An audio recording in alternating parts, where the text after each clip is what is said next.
Assalamualaikum warahmatullahi wabarakatuh. Bertemu dengan Ibu Indrianti Sopiana dalam mata pelajaran seni budaya. Oke, hari ini Ibu akan menerangkan mengenai berkarya seni rupa 3 dimensi. Kalau minggu kemarin kita mempelajari mengenai berkarya 2 dimensi, hari ini kita akan belajar mengenai karya 3 dimensi. Nah, kalau kemarin berkarya seni rupa 2 dimensi itu merupakan seni rupa yang memiliki panjang, lebar, ya. Jadi hanya bisa dilihat dari satu sisi saja atau dari satu arah saja. Tetapi hari ini kita akan belajar mengenai karya 3 dimensi. Oke. Pengertiannya, ya, seni rupa 3 dimensi itu merupakan karya seni rupa yang memiliki panjang, lebar, dan volume sehingga bisa dilihat dari berbagai arah. Jadi karyanya itu bisa terlihat lebih 3D atau lebih nyata oleh mata kita atau visual mata kita. Itu karya 3 dimensi. Ya, kalau 2 dimensi karya-karyanya tidak menjadi nyata. Jadi hanya bisa dilihat dari satu arah saja. Contoh-contohnya kan kemarin ada seni lukis, ada seni gambar, ya, ada membatik, ada fotografi. Itu termasuk karya 2 dimensi. Ya, ini 3 dimensi itu perbedaannya memiliki volume, ya. Jadi karyanya lebih nyata.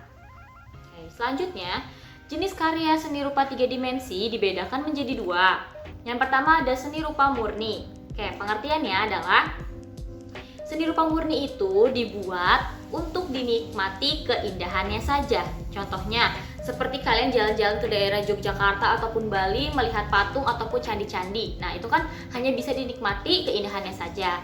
Yang kedua, seni rupa terapan. Seni rupa terapan itu mengutamakan kegunaan dan fungsi. Misalnya di rumah kalian ada gerabah-gerabah seperti guci, mangkok, piring. Nah, itu seni rupa terapan masuknya, ya, karena menggunakan, ada kegunaannya dan ada fungsinya.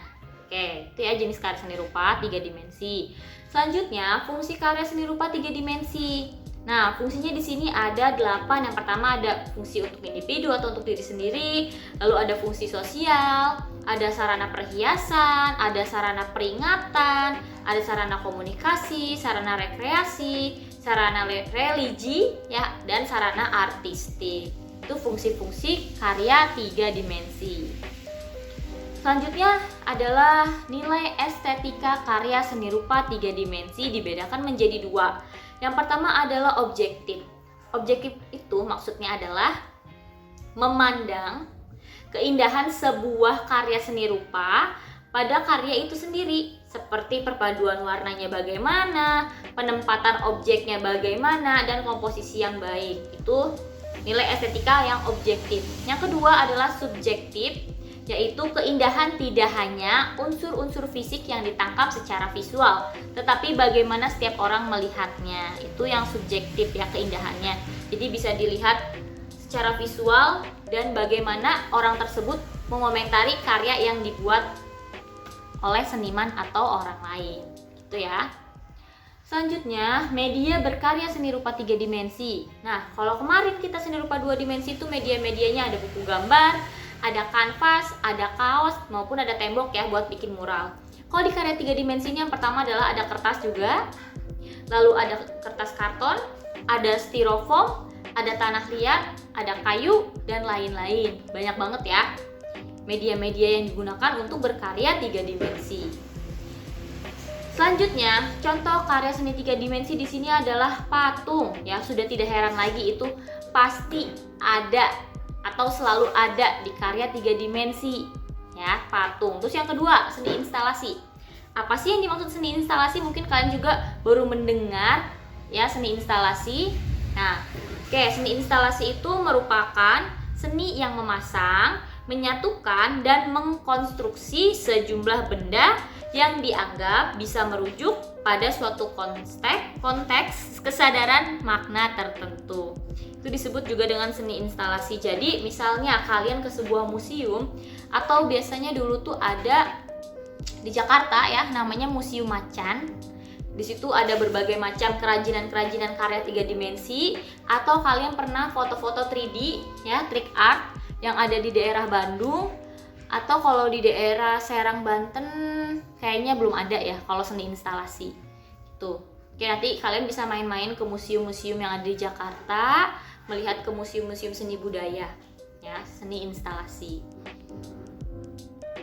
Oke, itu saja materi dari karya seni rupa 3 dimensi ya.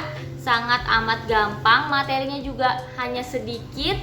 Tinggal kita membuatnya saja atau membedakannya dari karya 2 dimensi dan karya 3 dimensi. Pokoknya perbedaannya, kalau karya 2 dimensi itu hanya bisa dilihat dari satu arah saja, kalau karya 3 dimensi bisa dilihat dari berbagai arah karena memiliki kecenderungan untuk melihat karya tersebut itu lebih nyata atau lebih hidup ya. Dan karya 3 dimensi yang ada di daerah kalian atau di rumah kalian apa saja? Bisa tolong ditulis di buku tulisnya ya. Bisa dilihat ada apa saja sih karya 3 dimensi yang ada di rumah kalian, atau mungkin ada juga karya seni rupa 2 dimensi di rumahnya yang sering ngelukis-ngelukis, atau ayahnya yang suka ngelukis, menggambar, atau itu coba kalian cari di rumah ya. Karya seni rupa 3 dimensi. Oke, itu saja dari Ibu, itu saja pembelajaran hari ini. Semoga bermanfaat, dimasukkan ke otaknya, jangan masuk kuping kanan, keluar kuping kiri. Oke, itu saja dari Ibu, kurang lebihnya Ibu mohon maaf. Semoga pembelajaran hari ini bermanfaat dan kita semua selalu dalam lindungan Allah Subhanahu wa taala dan dalam keadaan sehat walafiat. Oke, sampai bertemu minggu depan. Wassalamualaikum warahmatullahi wabarakatuh.